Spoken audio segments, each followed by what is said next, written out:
Medical కాలేజీని. సాక్షాత్తు ఉప ముఖ్యమంత్రి గారి నియోజకవర్గం జాతీయ రహదారి పక్కనే ఉన్న జగనన్న కాలనీ. అక్కడ రహదారి గాని కాలనీ గాని కనపడనంతగా వరద నీరు. ఆ నీళ్ల మధ్య ఇళ్లలో ఉంటున్న వాళ్ళు బయటికి వచ్చే వీలు లేదు. త్రాగునీరు లేదు, కరెంటు కూడా లేదు. ఈ కష్టాలు చెప్పుకుంటే మాజీ ఎమ్మెల్యే గాని, మొన్న ఎమ్మెల్యేగా పోటీ చేసిన మాజీ ఎంపీ గాని వాగ్దానాలు చేశారు తప్ప జరిగిందేమీ లేదు. ఊరి యువకులు జాతీయ రహదారి మీదకి వస్తే అప్పుడు యంత్రాంగం కదిలింది. పవన్ కళ్యాణ్ సూచన మేరకు స్థానిక నాయకులు వచ్చి హామీ ఇచ్చారు. ఆ హామీ ఎప్పుడు అమలు జరుగుతుందో చూడాలంటున్నారు అక్కడి యువకులు.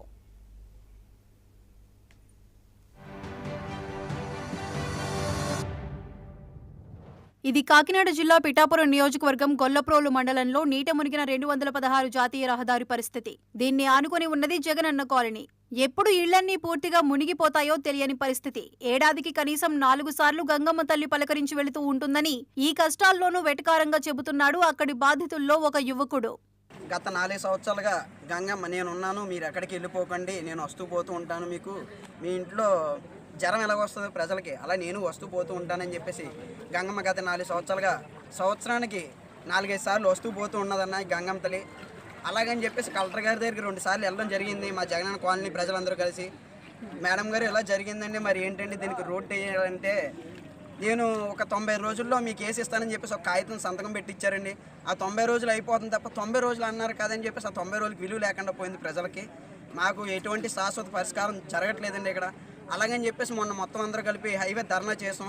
హైవే ధర్నా చేస్తే ఎస్సీ గారు, సిఐ గారు, అలాగే కానిస్టేబుల్ మొత్తం అందరూ వచ్చేసి మొత్తం అందరూ చెదరగొట్టారు. మీరు ఎండీ ఆఫీస్ కాడికి కానీ, ఎంఆర్ ఆఫీస్ కాడికి కానీ, మండల ఆఫీస్ కాడికి కానీ వెళ్ళి ధర్నా చేసుకోండి అని చెప్పారు.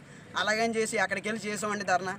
మా గొల్లప్రోలు మండలంలో ఉన్న గొల్లప్రోలు టౌన్లో ఉన్న చైర్మన్ గారు కూడా బయటకు రాలేదండి. ధర్నా చేస్తే ఏంటి మీ పరిష్కారం ఏంటి, మేము చూస్తాం మీ పరిష్కారం అని చెప్పేసి ఎండిఓ గారు కానీ, ఎంఆర్ఓ గారు కానీ ఎవరు రాలేదండి. జగనన్న కాలనీలో ఇల్లు కట్టుకోకపోతే శాశ్వతంగా అవకాశం కోల్పోతారని హెచ్చరించడంతో అప్పో సప్పో చేసి కట్టుకుంటే ఇప్పుడు కష్టాలు అనుభవించాల్సి వస్తోందని వాపోతున్నారు. ప్రస్తుతం తాగునీరు కూడా లేదు. అలాగని చెప్పేసి లైట్లు వేసారన్న, లైట్లు వేస్తే లైట్లకు ఓయిల్ కలెక్షన్ ఇవ్వలేదు. ఏంటి మాకు ఈ బాధలు ఏంటని చెప్పేసి మేము ఎమ్మెల్యే పెండిన దొరబారిని అడిగాం. మీకు త్వరలోనే శాశ్వత పరిష్కారం అయిపోద్ది బాబు, కంగారు పడకండి అన్నారు. అలాగే వంగ గీత గారిని కూడా అడిగాం. వంగ గీత గారు కూడా మీకు త్వరలోనే పరిష్కారం అయిపోద్ది అన్నారు. అలాగని చెప్పేసి ఒక నీరసంగా ఉంటే ఒక మహిళలు 10 మంది యువకులు ఉన్నారు తప్ప తీసుకురావడానికి ప్లేస్ లేదండి. ఇటు సైడ్కి బయటికి తీసుకురావడానికి చోటు లేదు, దారి లేదు. అలాగని చెప్పేసి 8 లక్షలు 9 లక్షలు 10 లక్షలు తెచ్చి అప్పులు చేసి ఇల్లుకి పెట్టుబడి పెట్టాం. మీరు ఇంటికి కట్టుకోకపోతే మీ ఇల్లు తీసేస్తాం, మీ లోన్ తీసేస్తాం, మీ స్థలాలు తీసేసుకుంటాం, మేము ఇవ్వం స్థలాలు. బెదిరించారండి జనాలని. ఎంతలా బెదిరించినా పోలే, బెదిరిపోయి ఏదో కూలి పని చేసుకున్నా, 4 పని చేసుకున్నా, అప్పులు చేసుకున్నా, సప్పులు చేసుకున్నా, కట్టుకున్నామని తెచ్చుకొని ఓ 10 లక్షల రూపాయలు అప్పులు చేసి తెచ్చి కట్టుకున్నారు. డబ్బు ఉన్నవాడు కట్టుకున్నాడు, డబ్బు లేనివాడు అప్పు చేసి తెచ్చి కట్టుకున్నాడు. ఏదో చేసుకున్నారు, మెల్లం పుత్తుతాళ్ళు అమ్ముకుని ఏదో చేసి కట్టుకున్నామని.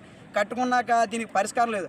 అలాగని చెప్పేసి మా పవన్ కళ్యాణ్ గారిని ఎన్నుకున్నాం. మేము ఎన్నుకున్న తర్వాత నిన్న రోడ్డు మీద బైపాస్ని బైఠాయితే ప్రజలు అందరూ బైఠాయించిన తర్వాత ఈ మీడియా వాళ్ళందరూ తెలియజేసి పవన్ కళ్యాణ్ గారి దృష్టికి వెళ్ళిందో లేదో మాకు తెలియదు, కానీ ఆయన ఒకటవుట్న ఇక్కడ మల్రెడ్డి శ్రీనివాస్ గారికి ఇక్కడికి రావడం, మళ్ళీ శాశ్వతంగా పరిష్కారం చేస్తానని చెప్పేసి అనడం. మళ్ళీ ఈరోజు మల్రెడ్డి శ్రీనివాస్ గారు, ఎండి గారు అదిగోండి వచ్చేసారు ఆల్రెడీ. ఆర్డీఓ గారు అదిగో వచ్చారు ఆల్రెడీ. నేను చెప్పడం జరుగుతుంది, ఆల్రెడీ వచ్చారు వాళ్ళు. నీట మునిగిన కాలనీలో త్రాగునీరు లేక అక్కడి జనం నానా అవస్థలు పడుతున్నారు. ట్యాంకర్లో వచ్చిన నీళ్లు కూడా ఒకవైపు నుంచి రెండో వైపు రావటం కుదరటం లేదు.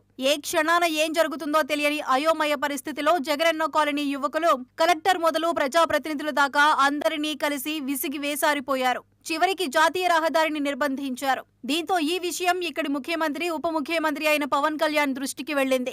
ఇన్ఛార్జ్ మర్రెడ్డి శ్రీనివాస్, ఆర్డీఓ కిషోర్ కుమార్ ఈ కాలనీని పరిశీలించారు. స్థానికులు తమ సమస్యలు చెప్పారు. గత ప్రభుత్వంలో కమిషన్లకు కక్కుర్తిపడి లోతట్టు ప్రాంతాలను కాలనీకి ఎంపిక చేశారని జనసేన నాయకుడు మర్రెడ్డి శ్రీనివాస్ ఆరోపించారు. అంచనాలు సిద్ధమయ్యాయని, లోతట్టు ప్రాంతాలు మునగకుండా చర్యలు తీసుకుంటామని హామీ ఇచ్చారు. ఈ రోజు నిన్నటికంటే ఈవేళ కూడా చాలా ఎక్కువగా ప్రవహిస్తుంది. ముఖ్యంగా చాలా దురదృష్టకరం, ఒక 800 కుటుంబాలను ఇక్కడ చేర్చారు, కానీ దీనికి రవాణా వ్యవస్థ ఏర్పాటు చేయలేదు, ఆల్టర్నేటివ్ రూట్ లేదు. అనాలోచితంగా వారి స్వలాభం కోసం, కమిషన్ కోసం కకృతిపడి ఇక్కడ జగనన్న కాలనీ నిర్మించారు. కానీ దీనికి ఈ శుద్ధగడ్డవాగు ప్రతి ఏడాది 4 నెలల పాటు ఇబ్బంది పెడతామని చెప్తున్నారు. వచ్చినప్పుడు అసలు రహదారే లేదు.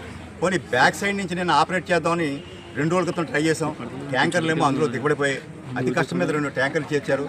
నిన్నటి రోజున ఫైర్ సంబంధించిన వారి మోటార్లు డిప్లాయ్ పక్క నుంచి అవతలకి పంప్ చేయడం కూడా జరిగింది. అవసరపడి చాలా దురదృష్టకరం. ఈ సమస్య కేవలం ఏంటంటే మ్యాన్ క్రియేటెడ్, అనాలోచితంగా వారు చేసిన నిర్ణయాల మూలంగా ఇవాళ ఈ ప్రజలంతా కూడా అనుభవిస్తున్నారు. తప్పకుండా ఇవన్నీ కూడా అంచనా తయారు చేయడం జరిగింది. త్వరలో ఈ కలవట్టు కూడా నిర్మాణం చేయడానికి ఎస్టిమేట్ రూపంలో దాని అప్రూవల్ అయ్యి టెండర్ కూడా పిలిచి త్వరలో చేస్తాం. ఎంత దారుణమో చూడండి. ముందు కరెంటు వదిలేశారు సార్. దానికి LT 11 kVA లైన్కి ల్యాంపులు మీకు బిగించేసి జనాలను మోసం చేయడం అనమాట.